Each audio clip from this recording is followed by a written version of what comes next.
రతన్ టాటా నిర్మించిన ఏకైక అతిపెద్ద ఫ్లాప్ సినిమా. రతన్ టాటా భారతదేశంలోనే అత్యంత సక్సెస్‌ఫుల్ వ్యాపారవేత్త అని మనకందరికీ తెలిసిందే. ఆయన తన వ్యాపారాన్ని మొదలుపెట్టాలనుకున్నప్పటి నుంచి ఇప్పటి వరకు పట్టిందల్లా బంగారంలా సాగేది. ఇప్పటికీ టాటా కంపెనీకి ఉన్న విలువ ఇసుమంతైనా తగ్గదు కూడా. అయితే పాపం రతన్ టాటాకు అన్ని రంగాలలో వ్యాపారాలు ఉన్నప్పటికీ ఆయనకు సినిమాలను నిర్మించడం అంటే ఎంతో ఇష్టముండేది.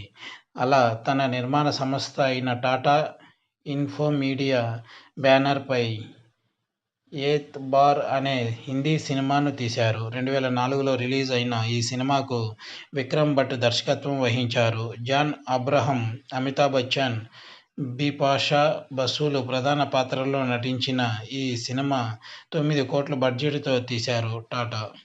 కానీ ఈ సినిమా మాత్రం బాక్సాఫీస్ వద్ద అటర్ ఫ్లాప్‌గా నిలిచింది. 9 కోట్లు పెట్టి తీస్తే 7 కోట్లు మాత్రమే వచ్చాయి. కానీ ఈ సినిమాలో నటించిన వారంతా ఆ తర్వాత సూపర్ స్టార్లుగా ఎదిగారు.